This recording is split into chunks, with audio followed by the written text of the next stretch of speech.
I would be an asset to the county. I think it's important for people to have a diverse representation in government, at all levels of government. I think that's important.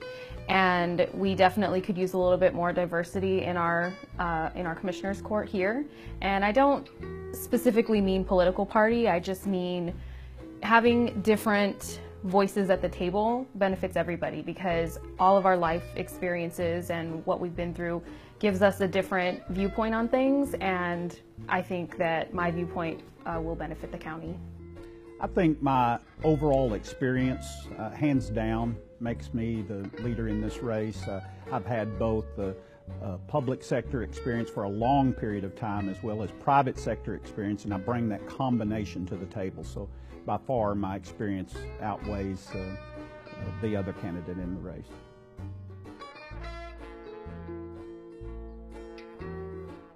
I think voter turnout would benefit the whole community, because we have about 78,000 registered voters here in Wichita County, and for any given election we probably have 2,000 to 5,000 people actually show up and vote.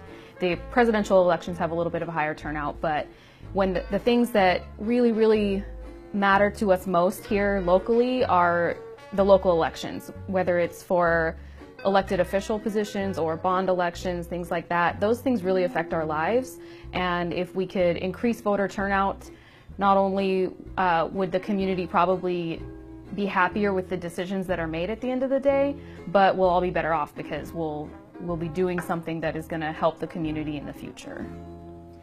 I think there are a lot of things that could be done. We could work a little bit harder first to increase registration, just to get people registered to vote. We could have programs in the high schools. I know some other organizations like the League of Women Voters try to go to the high schools and get students registered, but on the schools end, they can also make sure that high school seniors are, given the option to register to vote once they turn 18. We could try to get information out there, what's actually on the ballot, so that people are more informed, because if you have never voted before, or if you're just kind of frustrated with the process, you're much less likely to show up to vote. So if we can just get the information, pro and con, whatever the issue is, to the people that are actually going to, they're the ones who are going to show up to vote, then I think that it would increase turnout for sure. And then, there are steps that have already been taken, like this is going to be the first election, general election, where people can vote in any polling location, which is a big deal, because it can be hard to remember where your precinct is, where you have to go vote, and anything to make it simpler for people, I think, will increase the turnout. One of the hardest or most difficult situations we're faced with is, in the near future, the county is going to max out on its tax rate at 80 cents. That is a combination of the interest and sinking fund, the indebtedness portion of what we pay, and the maintenance and operating portion. Combined, state law does not allow that to go over 80 cents. And so today we set just under 66 cents. We are traveling at an inflation rate of about 2 cents on general, and so we have worked diligently to hold that at bay, to try to do reductions that we can, that make sense, and that is working smarter to keep those costs in line so that we don't run into that brick wall that we inevitably know is in front of us. What would you do to fix that? I think that one of the things we have to continue to do is look at keeping our payroll lean as much as physically possible. Also be able to cut out costs that are not relative to the operation of the county, things that we are doing that maybe doesn't make sense. We have spent a lot of time and planning and initiated lots of projects that have coordinated the effort to help reduce spending in lots of different areas. So the longer we can hold off maxing that rate out, the better off the county is going to be.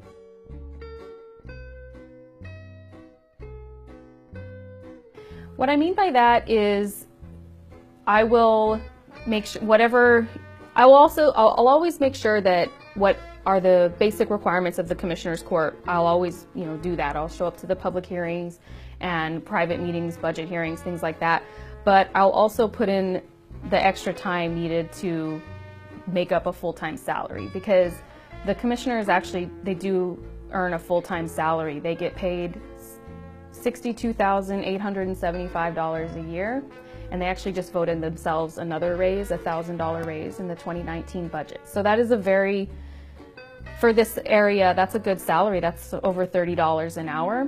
And right now, the commissioners don't put in full-time work. A few of them have their own businesses that they also run. I don't have that. When I'm elected, I'll put in full-time work to earn that full-time salary that is paid for with our tax dollars. Yeah, that's an interesting question, and it's to me, I find a little bit crazy. You know, my day this morning started at 5:30, driving out the eastern part of my precinct to look at flooding. At 6:30, I was conferencing with a foreman as to what we wanted to do and if we needed to barricade anything. At 9:30, I show up here, and at 10 o'clock, I have a commissioners court meeting. At 1:30, I'll meet with the county auditor to go over some billing issues. And then at 2:30, 3 o'clock, I have a constable precinct 1 meeting, and then I'll find myself after that meeting in the tax assessor collector's office visiting about a current tax roll that went out. So, you know, if that's not a full-time day, I spent the last 2 weekends on the roadway cleaning out bar ditches and culverts, and my day is full of county work, and I don't consider myself a full-time, it's an all-time job. And whether it's 2 a.m. in the morning, 4 a.m. in the morning, 10 o'clock at night, or all day long, I am always open and ready to and willing to do whatever it takes to serve the citizens of Wichita County.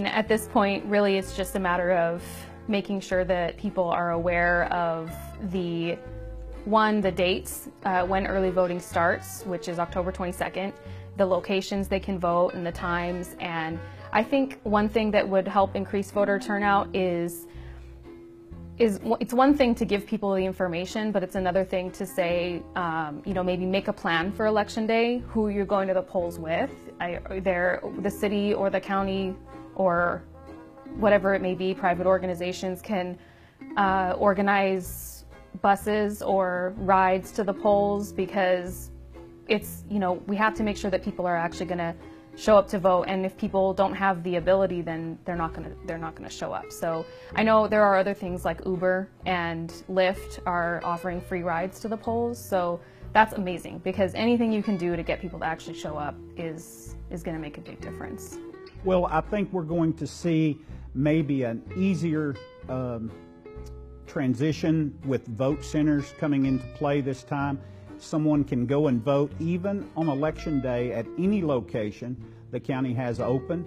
I think we need to continue to inform. The League of Women Voters does a great job encouraging people to get out there to become registered to vote and then get out there and participate. A lot of young people, my children included, have a difficult concept grasping the nature of all that's going on in midterm elections, and it can be overwhelming to a lot, but there is information out there. The county clerk does a fantastic job trying to push that information to Wichita County to let people know where to go vote and who can vote and how to get the help you need when you do have questions.